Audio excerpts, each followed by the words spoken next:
জিজ্ঞাসা করা হয়েছে যে আপনার সোর্স অফ এনার্জি কি, উনি সেক্স বলেছেন।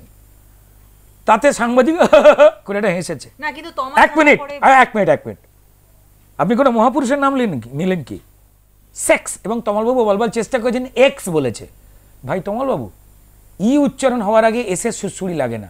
তাই গেল এই মিডিয়াগুলো কেন বলছে না যে একবার বা দিয়ে একটা গালাগাল, আবার বা দিয়ে একটা চন্দ্রবিন্দু লাগিয়ে আর একটা গালাগাল। মুখ্যমন্ত্রী সর্বনাশ করার চক্রান্তের মধ্যে আবার বলছি উনি মুখ্যমন্ত্রী। এই কথা যদি আমার পাড়ার কেউ বলতো, বলতাম যে সস্তায় মদ খেয়েছিস। ভারতবর্ষের কোনো রাজ্যের মুখ্যমন্ত্রী নেই যে তিনি খিস্তি দিচ্ছেন স্টেজে দাঁড়িয়ে। প্রথমেই যে প্রশ্নে আসবো যে মমতা বন্দ্যোপাধ্যায় প্রধানমন্ত্রী সম্পর্কে একটি এমন ভাষা প্রয়োগ করেছেন যা নিয়ে সোশ্যাল মিডিয়ায় বা সমাজ মাধ্যমে হইচই পড়ে গেছে, কি বলবেন এই বিষয়টা নিয়ে? বলছি আমি 7 টাকা বাড়িয়েছি, বলো তোমার 7 টাকা বাড়ানোর দরকার নেই। দেখুন, সারা সমাজে হইচই পড়বার কথা। আমি দাবি রেখে বলতে পারি, যদি একজন সম্মানীয় মুখ্যমন্ত্রী আসলে একজন দলের প্রতিনিধিত্ব, সেই দলের কালচার হচ্ছে মানুষের রক্ত ঝরানো, খুন করা, চুরি করা। উনি নামের আগে আগে সততার প্রতীক লিখতেন, আর উনি নিজেই লিখতে পারেন না, কারণ উনি জানেন উনি নিজেকে এবং নিজের দলকে আসলে গণতন্ত্র হত্যার কাজে, সমাজকে শেষ করবার কাজে, যারা সমাজ বিরোধী বা অসামাজিক তাদেরকে প্রশ্রয় দেওয়ার কাজে উনি নিজেকে নিয়োজিত করেছেন। যারা ভোট লুট, টাকা লুট, মানুষের প্রাণ লুট, এই কাজের মধ্যে যে দল ব্যস্ত থাকে, সেই দলের যিনি মুখ্যমন্ত্রী, যাকে আমরা সবাই সম্মান করতে চাই, উনি চানই না যে পশ্চিমবঙ্গের মানুষ ওনাকে সম্মান করুক। তো ফলত তার মুখের ভাষা এই লেভেলে রয়েছে। এটা কিন্তু এখন নয়, এটা ধাপে ধাপে শুরু হয়েছে। যবে থেকে তৃণমূলের চোর জোচ্চোররা মানুষের দ্বারা তৈরি করা কমপ্লেনে হাইকোর্ট যখন বিভিন্ন তদন্ত শুরু করলো, বিচার প্রক্রিয়া শুরু করলো, সেই সময় যখন তৃণমূলের একের পর এক নেতা কর্মীরা জেলে যেতে শুরু করলো সাধারণ মানুষের টাকা পয়সা লুট করবার অভিযোগে, এবং এটাও প্রমাণিত হলো যে পশ্চিমবঙ্গের যে সরকার, তৃণমূলের যে সরকার, যার মুখ্যমন্ত্রী মমতা বন্দ্যোপাধ্যায় এবং যিনি পুলিশ মন্ত্রীও বটে, তিনি তার পুলিশকে দিয়ে অপরাধীদের দমন না করিয়ে তাদের প্রোটেকশন দিচ্ছেন, বারবার প্রমাণিত হয়েছে। তো ফলত যখন কোর্টের নির্দেশে চলা তদন্ত, সেটা হাইকোর্টে যদি রায় পছন্দ না হয় চোরেদের, চোরেরা গেলে হচ্ছে ডিভিশন বেঞ্চ, হাইকোর্টের ডিভিশন বেঞ্চ বলল না, বিচারপতি যা বলেছেন সেটাই ঠিক। তারপর সেই রায় পছন্দ হলো না, তাদের পছন্দ মতো হচ্ছে না যে চোর ছেড়ে দেবে, তাই তারা গেল সুপ্রিম কোর্ট। সেখানে গিয়ে ঠাস ঠাস ঠাস করে 3খানা চড় খেলো রাজ্য সরকার বা তৃণমূল দল। চোরেদের বিরুদ্ধে আইন করা হয়েই রইল, চোরেরা জেলে যেতে থাকলো। মমতা বন্দ্যোপাধ্যায় যাদের সম্পদ, বীর, ভালো ছেলে বলে দাবি করেন প্রত্যেক মুহূর্তে যে ক্রিমিনালদের, তো ফলত যারা চোর ধরছে, যারা পশ্চিমবঙ্গের চাল, ডাল, গম, রেশন, আবাস, বাড়ি, গরিব মানুষের, হিন্দু, মুসলমান সবার যারা চুরি করেছে, তাদের যারা ধরছে, এই মুখ্যমন্ত্রী প্রথমে বলেছিলেন মাননীয় প্রধানমন্ত্রীকে যে কোমরে দড়ি বেঁধে ঘোরাবো, হদল কুতকুত, মদল কুতকুত, আরো বিভিন্ন রকম অদ্ভুত ভাষা উনি প্রয়োগ করেছিলেন। কারণ রাগ কি না, রাগ ওনার চোর কর্মী আর নেতাদের ধরছে, যাদের পুলিশ দিয়ে উনি নিজে ধরান না ইচ্ছা করে, অর্থাৎ উনি প্রশ্রয় দেন।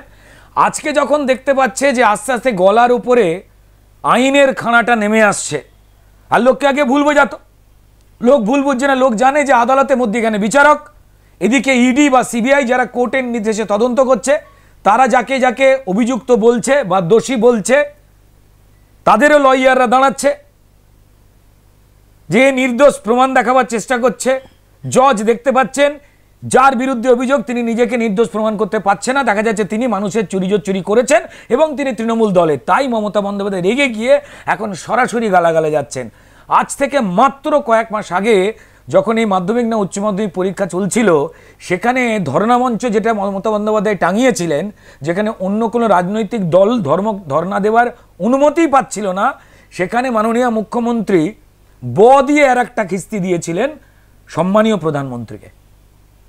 তাতেও যখন তিনি দেখলেন যে তারপরেও পরিষ্কার মাননীয় প্রধানমন্ত্রী নরেন্দ্র মোদীজি তিনি কারুর কোনো অনুরোধে কোনো চোর জোচ্চোরকে আইনের বাইরে গিয়ে আশ্বস্ত করার কোনো অবকাশ দিচ্ছেন না, উল্টে তিনি প্রকাশ্যে বলছেন যে দোষ করেছে তিনি যে দলেরই হোক তার জন্য আইন রয়েছে, আইন মোতাবেক শাস্তি আসবে এবং কড়া থেকে কড়া শাস্তি হবে ভ্রষ্টাচারীদের।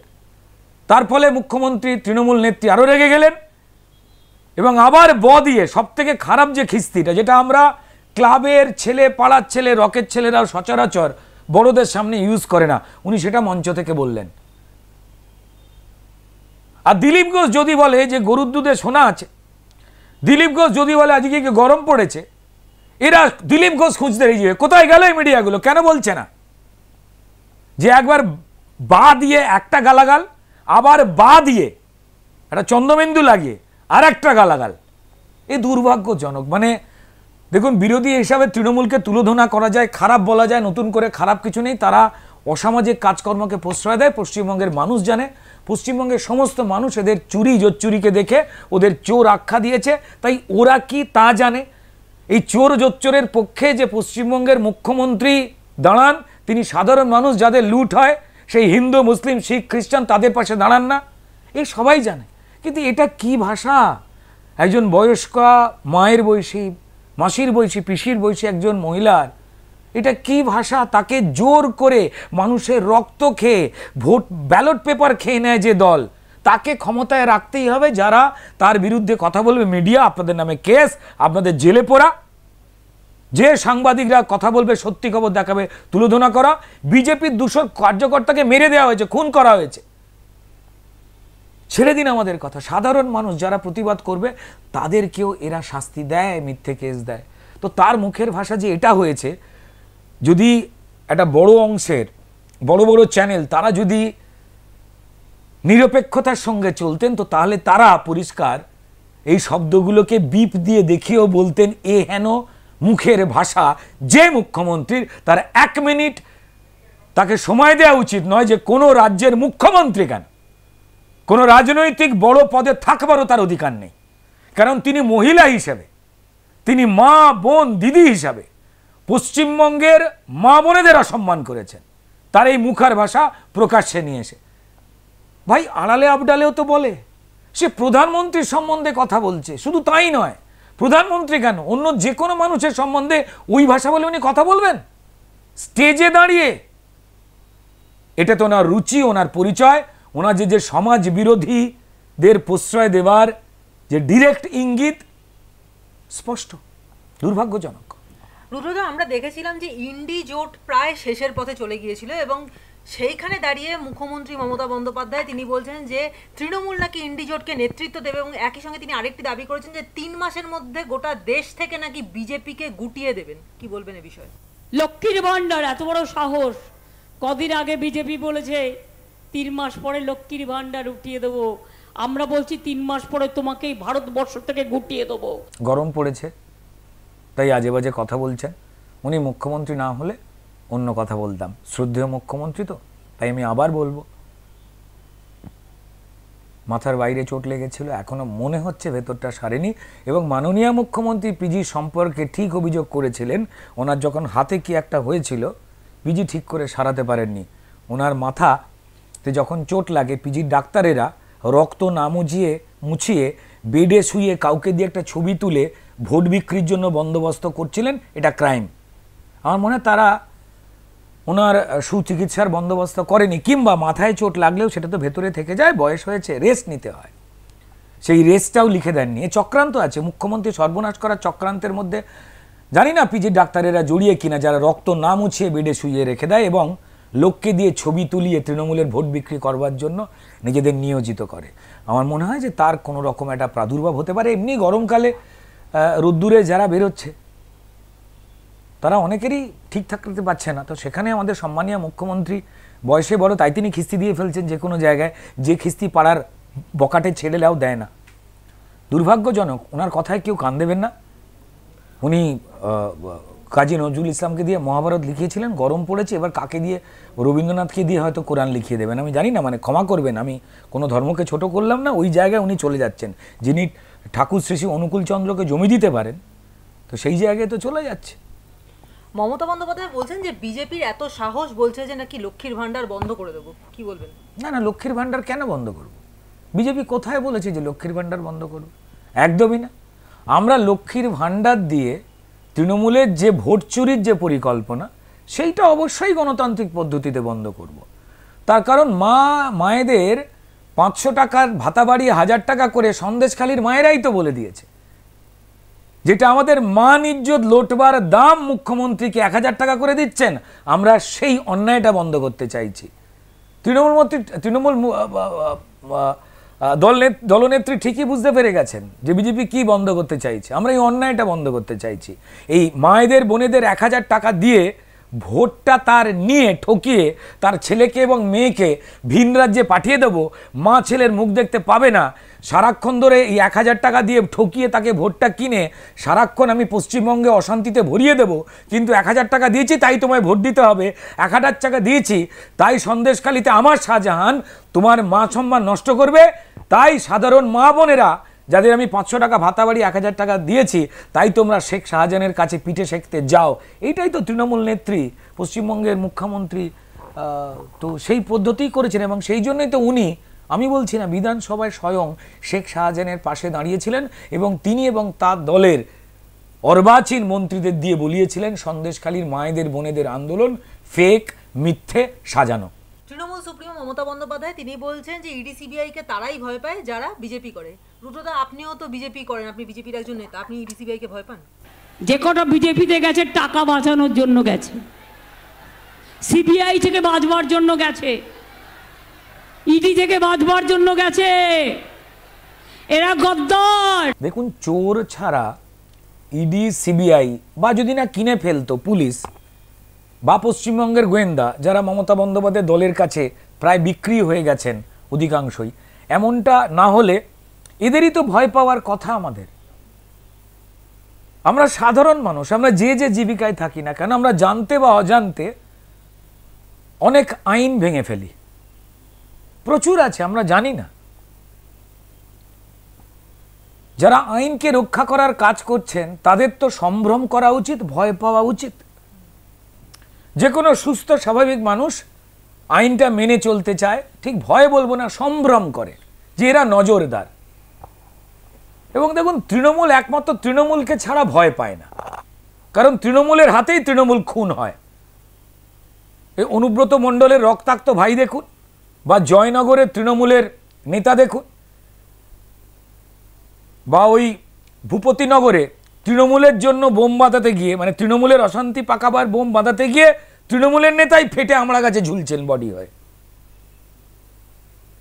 তৃণমূলকে ছাড়া কাউকে ভয় পায় না। ওরা জানে আমাদের মারবার কেউ নেই, আমাদের দলের লোকই আমাদের মারবে, আমাদের চুরি করার কেউ নেই, আমরাই তো চোর। যদি আমাদের বাড়িতে চুরি হয়, জানবো অন্য কোনো নেতা মন্ত্রী এসে চুরি করেছে আমার ঘরে, তো ওরা অকুত ভয়। আসলে যে মানুষটা ক্রাইম করছে না, যে আইন ভাঙছে না, তার কাউকে তো ভয় পাওয়ার নেই। পশ্চিমবঙ্গের মানুষ ইডি সিবিআইকে নিয়ে ভাবে না মুখ্যমন্ত্রী, কারণ তারা অপরাধী নয়। পশ্চিমবঙ্গের মানুষ যে যে রাজনৈতিক দলেই ভোট দিন না কেন, তারা ঘুম থেকে উঠে তৃণমূলের মতো চুরি জোচ্চুরি করে না, তাই তারা চোর। এবং সেই চোরেরা, তাই তারা চোর নয়, এবং তারা কখনো কোনো পুলিশ, কোনো পাহারাদার তাকে তার ভয় পাবে না। ভয় আপনাদের, কারণ আপনারা চুরি করান এবং চুরি করেন, আপনার অভ্যেস পাল্টাবেন না। তাই কেউ যারা যারা এই চুরি করছে না, জোচ্চুরি করছে না, যারা ভয় পাচ্ছে না, ইডি সিবিআই কোর্ট যাদের ভয় পায় না, মানে যারা ভয় পাচ্ছে না, তারা কি সবাই মিলে বিজেপি করে নাকি? কেন বিজেপি করবে? তাদের ভালো লাগলে বিজেপি করবে, তাদের ওই বিজেপি লড়াই করছে দেখে তারা বিজেপি করছে। মানুষের গণতান্ত্রিক অধিকার লুট হচ্ছে, সেটাকে নিয়ে বিজেপি লড়াই করছে, তাই সাধারণ মানুষ বিজেপির কাছে আসছে। ভারতবর্ষের 17টা রাজ্য বাদ দিয়ে বাকি অন্যান্য রাজ্যে যেখানে বিরোধীদের সরকার রয়েছে, সেখানে কি অবস্থা? আমার মনে হয় যে মাননীয় মুখ্যমন্ত্রীর রেস্ট নেওয়া খুব প্রয়োজন হয়ে পড়েছে। মাসখানেকে রেস্টে চলে যাওয়া উচিত। ইলেকশন মিটে গেলে ওনার কোনো কথা বলা উচিত, নাহলে উনি অসংলগ্ন কথা বলে ফেলছেন, খিস্তি দিয়ে ফেলছেন, গালাগাল করে ফেলছেন, ভুলভাল তথ্য দিয়ে ফেলছেন। এই কদিন আগেই বলেছিলেন যে পরিষ্কার বিজেপি এলে নাকি গোমূত্র খাওয়াবে আর গোবর খাওয়াবে। উনি ভুলেই গেছিলেন যে পশ্চিমবঙ্গের শিক্ষিত মানুষ, সচেতন মানুষ, গরিব বাড়ি থেকেও যে ছেলেমেয়েগুলো রয়েছে তারা এখন ইন্টারনেট করে, তারা অন্যান্য রাজ্যে যায়। পশ্চিমবঙ্গে চাকরি বাকরি নেই, সব ছেলেমেয়েরা অন্য রাজ্যে চাকরি করতে যাচ্ছে, যেখানে বিজেপি সরকার রয়েছে অধিকাংশ জায়গায়, সেখানে ডাল ভাতি পাওয়া যায়। তাই বিজেপির নামে মিথ্যে কথা বললে তৃণমূলের ভোট বাড়বে না, উল্টে বিজেপির ভোট বাড়বে এই মিথ্যেবাদীদের দেখে। মমতা বন্দ্যোপাধ্যায় বলছেন যে মোদী নাকি শুধু প্রচার করছেন, কাজের কাজ কিছু করেননি। 15 লক্ষ টাকা দেবেন বলেছিলেন, কোথায় গেল সেই 15 লক্ষ টাকা? কি বলবেন? আপনারা বলুন মা বোনেরা, 15 লক্ষ টাকা সবার অ্যাকাউন্টে জমা দেব বলেছিল কি বলেনি? আবার বলছি, উনি মুখ্যমন্ত্রী। এই কথা যদি আমার পাড়ার কেউ বলতো, বলতাম যে সস্তায় মদ খেয়েছিস। কারণ সম্মানীয় প্রধানমন্ত্রীর কোনো জায়গায় দাঁড়িয়ে একবারও বলেননি যে আপনাদের ব্যাংকের অ্যাকাউন্টে 15 লক্ষ টাকা আমি ঢুকিয়ে দেব। কোনো দিন কোনো জায়গায় বলেননি। যদি পারেন সেই ভিডিও দেখান। উনি কি বলেছিলেন? ভারতবর্ষ থেকে যেভাবে টাকা পয়সা নষ্ট হয়েছে, বিদেশে চলে গেছে, চলে যাচ্ছে, যেভাবেই অন্যায়গুলো হয়েছে, সেগুলোকে যদি আমরা ধরতে পারি তো তাহলে এক একজন ভারতবাসীর অ্যাকাউন্টে প্রায় 15 লক্ষ টাকার কাছাকাছি টাকা যাবে। সেই কথা বলেছিলেন। আজকে প্রচুর জনকে ধরে নিয়ে আসা হয়েছে বিদেশ থেকে, প্রচুর জনের সম্পত্তি বাজেয়াপ্ত হয়েছে। আর সম্পত্তি বাজেয়াপ্ত হওয়া মানে সেটা রাষ্ট্রীয় ব্যাংকে চলে আসা। আর রাষ্ট্রীয় ব্যাংকে চলে আসা সেই সম্পত্তি মানে ভারতবর্ষের সবকটা রাজ্যে যে যে কেন্দ্রীয় প্রকল্প, সেটা আবাস প্রকল্প হোক, অমুক হোক, তমুক হোক, যা যা তৃণমূল চুরি করে, সেই বিভিন্ন প্রকল্পে সেই টাকা নিয়োজিত হয়, কারণ ওটা দেশের টাকা হয়ে যায়। মাননীয় মুখ্যমন্ত্রী আপনি শরবত খান না, কোনো ঝাড়া কারুর বস্তা থেকে, বাড়ি থেকে ঝাড়া কাগজি লেবু বা পাতি লেবু দিয়ে নয়, লেবু কিনে তার শরবত খান। আপনার বয়স হয়েছে, কিংবা লেবু বা শরবত যদি ঝেড়েও আপনাকে কেউ খাওয়ায়, তো এটাতে অন্তত বিজেপি মিছিল করবে না। লেবু চোর বলে আমরা মিছিল করব না। এটা আপনি আমাদের সম্মানীয় মুখ্যমন্ত্রী, আপনার মাথা ঠান্ডা রাখার জন্য করা হয়েছে এবং আমরা সেটাকে সাপোর্ট করি। রুদ্রদা, আমরা দেখেছি যে ভারত জুড়ে বিভিন্ন যে সংস্থা সমীক্ষা করেছে, ভোটের বিষয়ে সমীক্ষা করেছে, সেখানে বিজেপি মোটামুটি 370 বা 372, 74-এর মতো কাছাকাছি মানে রেজাল্ট দেখা গেছে তারা, যে এইরকম ধরনের ভোট বিজেপি পেতে পারে। সেখানে দাঁড়িয়ে মুখ্যমন্ত্রী মমতা বন্দ্যোপাধ্যায় আমাদের রাজ্যের, তিনি বলছেন না যে 200 আসনও নাকি বিজেপি পাবে না। কি বলবেন? এবারে বিজেপি 200 আসনও পাবে না, 543-এর মধ্যেই। কাজেই সরকার গড়া তো দূরের কথা। দেখুন, বারবার মুখ্যমন্ত্রীকে নিয়ে না খারাপ কথা বলতে চাইছি না। আসলে উনি তৃণমূল দলনেত্রী, তো এটাই বলবো যে এইভাবে মাননীয় মুখ্যমন্ত্রী, আপনি আপনার শাসক দল চুরিতে প্রত্যেক মুহূর্তে জড়ানো, মানুষকে খারাপ কথা বলা, সমাজকে পলিউটেড করবার কাজে আপনার যা নেতা নেত্রী, আপনি স্বয়ং দেখতে পাচ্ছি, যা অত্যন্ত দুর্ভাগ্যজনক। বলছি বিরোধী দল হিসেবে, কিন্তু এটা বলতেও ভালো লাগছে না যে আমার মুখ্যমন্ত্রী খিস্তি দেন। পশ্চিমবঙ্গ সংস্কৃতিতে, শিল্পে, পাণ্ডিত্যে সারা ভারতবর্ষকে, বিপ্লবে, রাজনীতিতে স্বাধীনতার আগে থেকে ভারতবর্ষকে পথ দেখাতো। বিবেকানন্দ, স্বামী বিবেকানন্দ থেকে শুরু করে নেতাজি সুভাষচন্দ্র বসু, রামকৃষ্ণদেব থেকে শুরু করে ঋষি অরবিন্দ, কাজী নজরুল ইসলাম থেকে রবীন্দ্রনাথ ঠাকুর, মহাপ্রভু শ্রী চৈতন্য দেব থেকে শুরু করে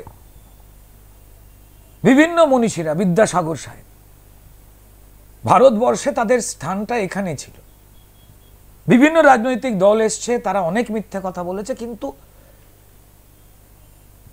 ভারতবর্ষের কোন রাজ্যের মুখ্যমন্ত্রী নেই যে তিনি খিস্তি দিচ্ছেন স্টেজে দাঁড়িয়ে নিজের মান সম্মান ছোট করছেন, পশ্চিমবঙ্গের মান সম্মান ছোট করে দিচ্ছেন সারা ভারতবর্ষের কাছে। তা আমি আমার আসলে পশ্চিমবঙ্গের মুখ্যমন্ত্রীকে সবাই সম্মান জানাতে চান, সম্মান দিতে চান, কিন্তু উনি নিজেকে সম্মানিত রাখতে চান না। উনি পশ্চিমবঙ্গের মুখ্যমন্ত্রী হতে চান না, উনি চান তৃণমূলের চোরেদের মুখ্যমন্ত্রী হতে, যাদের উনি বীর বলেন, ভালো ছেলে বলেন তাদেরকে। তাই আমি এই শব্দের এই যে প্রশ্ন করলেন তার উত্তর দিতে পাচ্ছি না। আমি শুধু বলবো, এই মিথ্যে কথা বলে, এই নোংরা কথা বলে আপনি আপনার দলের পাপকে ধুতে পারবেন না। ঠিক যে কারণে সম্মানীয় মুখ্যমন্ত্রী, তৃণমূল নেত্রী, আপনি আপনার নামের আগে সততার প্রতীক মুছে ফেলেছেন, ঠিক তেমনই আপনি কিন্তু রোজ কি জানি কেন এত তাড়া কিসের, আপনি এমন সমস্ত কথা বলছেন, খিস্তি দিচ্ছেন। আপনি মুখ্যমন্ত্রী, আমাদের সবার খারাপ লাগছে আপনাকে কাউন্টার করতে, আপনার বিরোধিতা করেও কথা বলতে খারাপ লাগছে। দয়া করে নীরব থাকুন, বয়স হয়েছে, আপনাকে বয়সের জায়গা থেকেও সম্মান করি। রুদ্রদা, আমরা দেখেছি যে ভোটের আগে অন্য দুই স্টেটের মুখ্যমন্ত্রী অরবিন্দ কেজরিওয়াল এবং হেমন্ত সোরেন তাদেরকে গ্রেফতার করা হয়েছে, এবং তারপরে মুখ্যমন্ত্রী, আমাদের রাজ্যের মুখ্যমন্ত্রী মমতা বন্দ্যোপাধ্যায়, তিনি বলছেন যে আমি যে কোনো পরিস্থিতির জন্যই তৈরি, এবং আমাকে আমার ঘরও যা, আমার জেলও তাই, আমার কিছু যায় আসে না, যদি আমি জেলে যাই তাহলে আমি একটু রেস্ট পাবো, কিন্তু আমাকে জেলে ভরে দেবে সেই ভয়ে আমি চুপ করে বসে থাকবো, সেরকম পাত্রী আমি নই। দেশের গণতন্ত্রকেই নাকি বিজেপি জেলে ভরে দিয়েছে। আমার একটা প্রশ্ন যে রুদ্রদা, যে কোনোভাবে কি তিনি এরকম কোনো গন্ধ পাচ্ছেন, বা এরকম তার কোনো সন্দেহ হচ্ছে যে কোনো না কোনো দিন তাকেও হয়তো জেলে পুরে দেওয়া হবে হেমন্ত সোরেন বা অরবিন্দ কেজরিওয়ালের মতো? দেখুন, পশ্চিমবঙ্গের মুখ্যমন্ত্রী যা খুশি তাই বলুক না কেন, এই রাজ্যে পরিকল্পিতভাবে হিন্দু, মুসলমান, নারী, পুরুষ, কৃষক, শ্রমিক, মধ্যবিত্ত, নিম্নবিত্ত, যেহেতু আমার রাজ্যে কোনো শিল্প নেই তোলাবাজির জন্য তৃণমূলের, তাই কেন্দ্রীয় সরকার যা যা যোজনা পাঠায়, যা যা প্রকল্প পাঠায়, সেখানে ভুয়ো নামের লিস্ট ঢুকিয়ে, আমি আর নতুন করে বলছি না, দর্শকেরা সবাই সেটা জানেন কিভাবে তৃণমূল চুরি করেছে, সেটা সবাই জানে। তাই তৃণমূলের সম্পর্কে আর নতুন কোনো কথা বলবার নেই, এবং কারোর মাথা যদি খারাপ না হয়, সে তার যে সর্বনাশ করছে সেই দলকে ভোট দেবে। পশ্চিমবঙ্গের মানুষ গরিব হতে পারে, একটু প্রয়োজনের থেকে বেশি ভদ্র হতে পারে, কিন্তু চোরের সমর্থক তারা নন। তারা ভারতীয় জনতা পার্টির প্রতি তারা আস্থা রাখছে, এবং সারা ভারতবর্ষের মানুষ তারা কেউ নির্বোধ নন। তারা দেখতে পাচ্ছেন যে আমার দেশকে সারা পৃথিবীর কাছে শক্তিশালী এবং গর্বিত দেশ ভারতবর্ষ বলে ভারতবাসীদের শক্তিশালী করেছেন দেশের মতো। বিভিন্ন শিল্প আসছে পৃথিবীর অন্যান্য জায়গা থেকে, চুক্তি স্বাক্ষরিত হয়েছে, এটা নরেন্দ্র মোদী করেছেন, সবাই জানেন। মানুষ চায় কেন্দ্রে একটা স্থায়ী সরকার, যে আমার দেশের 80% মানুষ, তিনি যে ধর্মেরই হোক না কেন, যে পেশারই হোক না কেন, তারা যাতে বেঁচে পড়তে থাকে নাগরিক সম্মান নিয়ে, তার চেষ্টা করছে। পাকা বাড়ি, স্থায়ী বাথরুম, শুধু বাথরুম তো বাথরুম নয়, হিন্দু মুসলমান সবার মান ইজ্জত, সেইটা মোদিজি দিচ্ছেন। মোদিজিকে নিজের পকেটের পয়সা থেকে দিচ্ছেন না, প্রত্যেকটা মানুষের, আমার দেশে তাদের যে ট্যাক্সের টাকা যেটা কাটা হচ্ছে, সেই টাকা বিভিন্ন রাজ্যে নরেন্দ্র মোদীজি পাঠাচ্ছেন, যার হিন্দু মুসলমান শিখ খ্রিস্টান ভাগ নেই। কে বিজেপিকে ভোট দেয়, কে বিজেপিকে ভোট দেয় না, সেই ভাগটা নেই। তাই তো পরিষ্কার সর্বত্র মানুষ এগিয়ে আসছেন এবং ভারতীয় জনতা পার্টিকে বড় করছেন। এটা আমাদের ইচ্ছায় পার্টি বড় হয়নি, সাধারণ মানুষের ইচ্ছাতেই তারা জিতছেন এবং পার্টি বড় হচ্ছে, এবং তারা কত ভোট পাবেন সেই আবহাওয়া পাওয়া যাচ্ছে। এবার মমতা বন্দ্যোপাধ্যায় তারা বলেন সর্বভারতীয় তৃণমূলের ঘণ্টা ফুল ফুটেছে পশ্চিমবঙ্গ ছাড়া, তারপরেও তারা সর্বভারতীয় বলে মিথ্যে কথা বলেন। তাই তারা কেঁদে কেঁদে যে যাই মিথ্যে কথা বলুক না কেন, নিজেকে অতিরঞ্জিত স্বপ্নে, এর আগেও তো একটা প্ল্যানিং হয়েছিল না তৃণমূলের, যেখানে আগামী প্রধানমন্ত্রী মমতা বন্দ্যোপাধ্যায় বলে তারা প্রচার করেছিলেন, বিভিন্ন সেমিনারও করেছিল তারা বড় বড়, প্রধানমন্ত্রীর মুখ, সেই স্বপ্ন চলে গেছে, ইন্ডিজোটের পিন্ডি চটকে গেছে, গরম পড়েছে, যা খুশি তাই বলে ফেলছে, একে একে চোরেরা ধরা পড়ছে। তাই আমার যেটা মনে হয় যে 2024-এর ভোট একটা শক্তিশালী দেশ, একটা শক্তিশালী প্রধানমন্ত্রী, যে পেশা ধর্ম সম্প্রদায় না দেখে, আমায় কে ভোট দেয় আমার দলকে কে ভোট দেয় না সেটা না দেখে তার রাজধর্ম পালন করছে, তাকেই মানুষ ভোট দিচ্ছে এবং দিয়ে চলেছে। কদিন আগে 3-4টি রাজ্যে যেখানে বিধানসভা নির্বাচন হয়ে গেল, সেখানে ফলাফলও দেখে নিয়েছেন। কিছু কিছু রাজ্যে বিজেপি অত্যন্ত দুর্বলতম ছিল, সেখান থেকে 9টা-10টা করে সিট পেয়ে গেল। কিসের জন্য? মানুষকে তো ভুল বোঝালেই মানুষ ভুল বুঝবে না। আগে সিপিএম মিথ্যে কথা বলতো, আমাদের ছোটবেলাটা নষ্ট করত। রাশিয়ায় মানুষ সোনার চাল দিয়ে রূপোর ডাল মেখে খায়, হ্যাঁ হ্যাঁ ভাবতাম, কারণ তখন ইউটিউব, আইটিউব, মি টিউব কিছু টিউব ছিল না। যারা প্লেনে করে যেত, সারাদিনে 2টো প্লেনে উঠতো, যারা প্লেনে করে যেত আমরা ভাবতাম ভগবান যাচ্ছে। লোকের বাড়িতে একটা টিভি ছিল, সে লোক যত বদমাশ হোক তার বাড়িতে টিভি আছে। এই সিপিএম থেকে শুরু করে সবাই রামায়ণ দেখতে যেত। এখন অবশ্য সিপিএম তৃণমূল সবাই রাম ভক্ত হয়ে উঠেছে ভোটের কল্যাণে। সব দেখলাম, সুন্দর ছবি পেলাম, ওই তন্ময় ভট্টাচার্য সিপিএমের নেতা, দেখলাম রামের এই ছবি টবি লাগিয়ে ঘুরছে। তারপর দেখলাম তৃণমূলের সমস্ত যারা প্রার্থী হয়েছেন তারাও ভোটের জন্য রামনবমী পালন করছেন। এটা রামও জানেন, সারা পশ্চিমবঙ্গের মানুষও জানেন যে এখানে রামের প্রতি ভক্তি নেই, ভোটের জন্য সনাতনীদের ঠকাতে এসছে। আর ঠিক তেমন এরা ঈদের দিনেও কিন্তু মুসলমান ভাইদের ঠকায়, ফেজ টুপি পরে বা ওই ভরা পেটে ইফতার করে মমতা বন্দ্যোপাধ্যায় স্টাইলে। সুতরাং যা হচ্ছে ফলাফল সবাই জানে।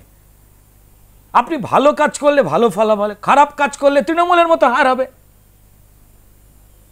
বিজেপি যদি খারাপ কাজ করতো এবং জোর করে জেতবার চেষ্টা করত, ঠিক মমতা বন্দ্যোপাধ্যায় ধরা পড়ার ভয়েতে, তার দলের ফেসে যাবার ভয়েতে মঞ্চে দাঁড়িয়ে যে যে গালাগালগুলো দিচ্ছে, ততটা খারাপ না গালাগাল দিলেও আমাদের দেখতেন সবার মাথা গরম হয়ে থাকতো।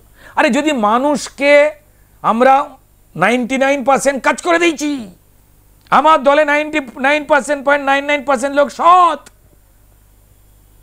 এইসব কথা বলা, মুখ্যমন্ত্রী নিজে জানেন তিনি মিথ্যা কথা বলেছেন, তৃণমূল নেত্রী জানেন তিনি মিথ্যা কথা বলেছেন, তার সব ধরা পড়ে যাচ্ছে। আমি আবার বলবো, তিনি বয়স্ক মানুষ, মাতৃসম, আমার মায়ের মতো, আমার পিসির মতো, আমার মাসির মতো। উনি যত কম মুখ খোলেন তত সবার ভালো। রুদ্রদা, আপনি এক্ষুনি যেটা রামনবমী সম্পর্কে বলেন, তাতে আমার একটা প্রশ্ন মাথায় এলো যে এই যে সায়নী ঘোষ, যিনি তৃণমূলের প্রার্থী হয়ে যাদবপুর থেকে দাঁড়িয়েছেন, তিনি কিন্তু কিছুদিন আগে রাম মন্দিরের সামনে নাকি বাটি নিয়ে বসতে হবে, মানে যারা যুব সমাজ আছে ইত্যাদি ইত্যাদি বলেছিলেন। সেই সায়নীকেই দেখা যাচ্ছে রামনবমীতে গেরুয়া পাগড়ি মাথায় পড়ছেন এবং বলছেন রাম কি কারোর পৈতৃক সম্পত্তি, এবং দেবের মুখেও শোনা যাচ্ছে জয় শ্রীরাম ধ্বনি। কি বলবেন এবার? মানে মেলালেন, রাম মেলালেন। দেখুন, সেটা হচ্ছে যে না, এনারা তো জোর করে রামকে অস্বীকার করতে চেয়েছে, এবং আমরা যখন রামকে নিয়ে কথা বলেছি তখন এরাই বলেছিল রাম বাংলার সংস্কৃতি নয়। এদের নেত্রী মমতা বন্দ্যোপাধ্যায় জয় শ্রীরাম স্লোগান ছুড়ে সাদা গাড়ি থেকে নেমে মারতে ছুটেছিলেন, বলছে গালাগাল দিচ্ছে। তখন আজ যারা গেরুয়া পাগড়ি পরছেন, সায়নী দেবী বা দেববাবুরা, বাকি অন্যান্য যারাই মহাদেবেরা রয়েছেন আমাদের মর্তে ঘুরে বেড়ানো তৃণমূলের, তারা যা তা গালাগাল দিতেন। আজকে তারা নিজেদের গালে থাপ্পড়টা মারলেন। তারা আসলে প্রমাণ করে দিলেন যে ভারতীয় জনতা পার্টি যে কথা বলছে সেগুলোই আসলে সত্যি, আমরাই চরম মিথ্যাবাদী, আর আমাদের নেত্রী মমতা বন্দ্যোপাধ্যায় সব থেকে বদ এবং খারাপ, তাই তিনি রামকে গালাগাল বলেছিলেন। এটা তো ওনারাই বকলমে প্রমাণ করে দিলেন। আমি জানি না, দেখুন, যারা রামকৃষ্ণদেবকে ভালোবাসেন, কথায় রয়েছে যিনি রাম তিনি কৃষ্ণ, একই দেহে রামকৃষ্ণ। তাই যারা রামকে অস্বীকার করার চেষ্টা করেন তিনি আসলে নিজের অস্তিত্ব এবং নিজেকেই অস্বীকার করার চেষ্টা করছেন। এর মধ্যে অসুবিধা কোথায় রয়েছে? আমি বলছি যে তারা যদি এরপর রোজ রামের পুজো করে ভালো তো। আগে তো জেলখানা বলতে, এখন তো সংশোধনাগার হয়েছে। আপনি আগে চুরি করতেন, এখন আপনি করছেন না কেন? এটা তো ভালো। এরা এর আগে রামকে গালাগাল দিতেন, আসলে রামকে গালাগাল না নিজেকেই গালাগাল দিতেন। ভগবানকে তো ছোট করা যায় না। মুসলমান সমাজের ভোট ঠকিয়ে পেতে গিয়ে এরা রাম ঠাকুরকে ছোট করতেন। এই কমরেডরাও করতো। আজকে তন্ময়বাবু গড়ায় গেরুয়া পরে ঘুরে বেড়াচ্ছে ভোটের সময়, খারাপ লাগেনি? সেকুলার মানে তো এটাই। সেকুলার মানে তো হিন্দুকে গালাগাল করা নয়। সেকুলার মানে তো শুধুমাত্র মুসলমান ভাইদের ফেস টুপি পরে ভাই বলা নয়। আমি যতটা মুসলমানকে ভালোবাসবো ততটাই আমি আমার নিজের ধর্ম হিন্দুকে ভালোবাসবো। এরা সরস্বতী পুজোয় গিয়ে অঞ্জলিও দিতেন না, প্রসাদও খেতেন না। এই কমরেডরা, সুজন চক্রবর্তীরা ব্রাহ্মণ বাড়ির ছেলে হয়ে গিয়ে নিজের পরিচয় অস্বীকার করতেন, অথচ তার বড় নেতার নাম সীতারাম ইয়েচুরি। আমার কষ্ট লাগে এনাদের জন্য। দুর্গা পুজোয় গিয়ে একটুখানি পরিষ্কার যদি অঞ্জলি নিতেন বা যদি একটুখানি দধিকর্ম খেতেন সুজন বাবু, আপনারা কি মানুষ থাকতে পারতেন না? সেকুলার মানে কি? খালি হিন্দু বিরোধিতা করা নাকি? বলুন না, আসলে হিন্দু বিরোধিতা আপনাদের করতে হবে, কারণ পরিষ্কার আপনারা এর আগে দক্ষিণ ভারতের একটি জায়গায় এনারা গীতা পুড়িয়ে দিয়েছিলেন, জানেন? গীতা পুড়িয়েছিল। অন্য ধর্মকে করতে পারতেন। ভণ্ডামি ছেড়ে দিন, বামপন্থা নিয়ে কথা বলুন না, কোনো অসুবিধা নেই তো। কিন্তু ধর্মকে অস্বীকার করে মিথ্যা কথা বলা কেন? মানুষকে ভুল বোঝানো কেন? এখন হঠাৎ যে স্বাধীনতা দেশের বিশ্বাস করতো না, এদের পার্টি অফিসে সিপিএম এর একটাও দেশের কোন রকম স্বাধীনতা সংগ্রামের ছবি নেই। এরা 15ই আগস্টকে পতাকাই তুলতো না, বিশ্বাসই করতো না এই দেশের স্বাধীনতাকে। আজকে যখন নরেন্দ্র মোদীর ভারতীয় জনতা পার্টি দেশ ভালোবাসাকে কোটি কোটি মানুষ দেখতে পাচ্ছে, ভালোবাসছে, সমর্থন করছে, তখন ভোটের চক্করে এরা ইনসাফ সভা করছে, পথপথ করে ভারতবর্ষের পতাকা লাগিয়েছে। বেশ করেছেন। থাপ্পড় কার গালে মারলেন? নিজের গালে। ঠিক যেভাবে তৃণমূল এই রামনবমীতে, যেটাকে আগে নিষিদ্ধ করার চেষ্টা করেছিল, অমুক সরকার ছুটি দিল, তারপর সবাই মিলে এখন রাম রাম করছেন। এটা কি ভূতের মুখে রাম নাম নাকি ভোটের মুখে রাম নাম? এরা সিপিএম আর তৃণমূল উত্তর দেবে। রুদ্রদা, আমরা দেখেছি যে মহুয়া মৈত্র, যিনি তৃণমূলের প্রার্থী কৃষ্ণনগর থেকে, তিনি বারবার বিভিন্ন বিষয়ে বিতর্কে জড়িয়েছেন। তাকে নিয়ে আবার একটা নতুন বিতর্ক। না, উনি তো বিতর্কে জড়াননি, আপনারা ভুল কথা বলছেন। দেখুন, মহুয়া মৈত্র নিজের মতো, উনাকে নিয়ে আপনি তর্ককে বিতর্ক করবেন, সেটা আপনার সমস্যা। উনি বাড়িতে সিনিয়র জুনিয়র সবাই রয়েছে, বাবার বয়সী মায়ের বয়সী লোকজন আছে, তার মাঝখানেও টেলিভিশনে বসে মিডল ফিঙ্গার দেখেন, আমি দেখাতে পারছি না, যেটা সব থেকে খারাপ অশ্লীল অঙ্গভঙ্গি। উনি তো জানেন এটা হতেই পারে যে উনি ওনার বাড়িতে বাবা মায়ের সামনে মিডল ফিঙ্গার তুলে কথা বলেন, এই এদিকে শুনুন বলে ডাকে, হয়তো আমি জানি না। এটা ওনার সাহসিকতা। উনি হিন্দু ধর্মের আবেগকে ছোট করতে গিয়ে পর্দার সঙ্গে, অহংকারের সঙ্গে মা কালীকে মদ এবং মাংসের দেবী বলেছেন। অন্য ধর্মে হলে বলতে পারতেন, ওনাকে খুঁজে পাওয়া মুশকিল হতো, এটা জানেন। সেই মহামৈত্রকে ইন্টারভিউতে জিজ্ঞাসা করা হয়েছে যে আপনার সোর্স অফ এনার্জি কি, উনি সেক্স বলেছেন। তাতে সাংবাদিক করে এটা হেসেছে। না, কিন্তু এক মিনিট, আপনি কোনো মহাপুরুষের নাম নিলেন কি? দাঁড়ান না। তাতে মহামৈত্র উত্তর দিয়েছেন ইট ইজ, এরম ধরনের একটা উত্তর দিয়েছেন। আমি অনেকক্ষণ ধরে চালিয়ে দেখলাম। তারপরে তমলবাবু কথা ঘোরাবার চেষ্টা করেছেন। এর আগে পুরো ইন্টারভিউতে দুটো বিপ আছে, মানে এই সেক্স কথাটা ছাড়াও মহামৈত্র এমন কিছু বলেছিলেন যেটা তমলবাবু রাখতে পারেননি বলে দুটো বিপও দিয়েছেন, কিন্তু সেক্সটা বেরিয়ে গিয়েছিল। ইনি তৃণমূল ঘনিষ্ঠ তমলবাবু। তৃণমূল ঘনিষ্ঠ হওয়া তো অপরাধের নয়, আমি একদম মনে করি না। আপনাদের মতো সাংবাদিক যারা নিরপেক্ষতার সঙ্গে সাংবাদিকতা করবেন, পুলিশ তাদের মিথ্যে কেস দেবে, তৃণমূলের নির্দেশে জেলে পাঠাবে। আর তমালবাবুর মতো যারা সাংবাদিক রয়েছে এটা তাদের ইচ্ছা, গণতান্ত্রিক ইচ্ছা। উনি তৃণমূলকে সাপোর্ট করতেই পারেন, উনি বিজেপিকে অপছন্দ করতেই পারেন। সেই জন্য প্রথমে উনি মহামৈত্রের এনার্জির উৎসকে জিজ্ঞেস করেছেন। মহামৈত্র লরিনা ম্যাটারের উপরে যেতে যেতে পুকুরের ধার থেকে সানগ্লাস পরে ঘুরে দাঁড়িয়ে বলছেন সেক্স। তারপর সাংবাদিক করে হেসেছে তমাল, উত্তর দিয়েছে উনি টিজ বা ট্রু, এরম কি এটা বলেছেন, আমি ওটা খুব ভুল শুনিনি, সেক্স। এবং তমালবাবু বলবার চেষ্টা করেছেন এক্স বলেছে। ভাই তমালবাবু, ই উচ্চারণ হওয়ার আগে এস এর সুড়সুড়ি লাগে না, এক্স। আর শাক দিয়ে মাছ ঢাকবার চেষ্টা করবেন না। আপনার ভালো লাগতেই পারে মহামৈত্রকে, আপনি ওনাকে সমর্থন করতেই পারেন, আপনার তৃণমূলকে ভালো লাগতেই পারে, তা বলে আপনি সাংবাদিক নন এটা তো আমি বলবো না। এটাও তো এক ধরনের সাংবাদিকতা।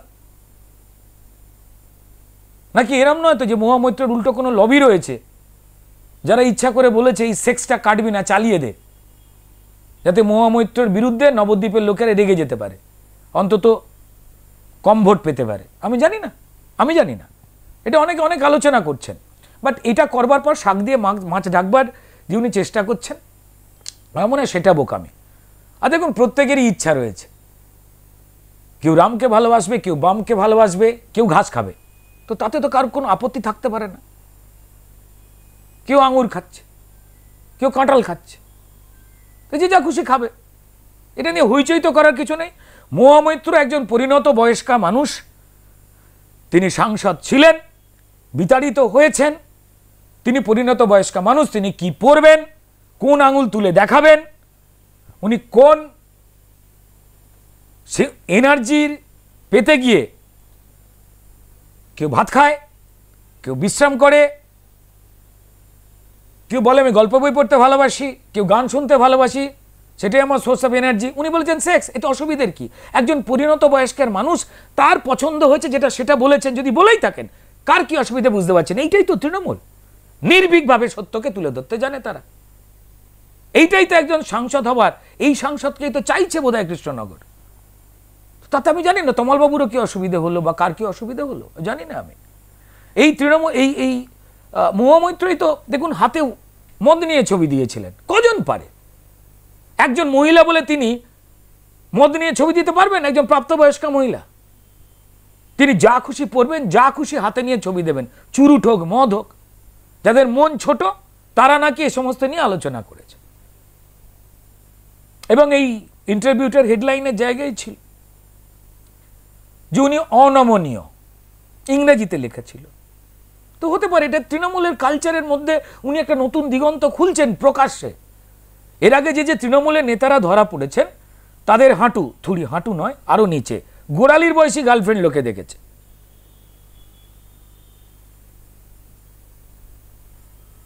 তো মহামৈত্র যদি একজন পরিণত বয়সের মানুষ হয়ে গিয়ে তার এনার্জির উৎস ওই কথাটি বলেন, এর মধ্যে অপরাধ কোথায়? মুখ্যমন্ত্রী স্টেজে দাঁড়িয়ে কাঁচা খিস্তি দিচ্ছেন, বা দিয়ে, দুটোই দু অক্ষরের বা, বয়াকা আর একটা বয়চন্দ্রবিন্দু আঁকা, আমরা শুনলাম কানে, দুর্ভাগ্যজনক।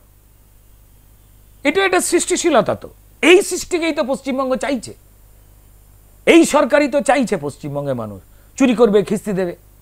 আর যদি এনার্জির অভাব পড়ে চুরি করতে গিয়ে, মহামৈত্র রাস্তা খুলে দিয়েছেন। একটা শেষ প্রশ্ন করছি রুদ্রদা, সেটা হচ্ছে যে মমতা বন্দ্যোপাধ্যায় তোপ দাগলেন মিঠুন চক্রবর্তীর উদ্দেশ্যে, বলছেন মিঠুন নাকি বড় গদ্দার এবং ছেলেকে বাঁচাতে তিনি বিজেপিতে চলে গেছেন, কি বলবেন?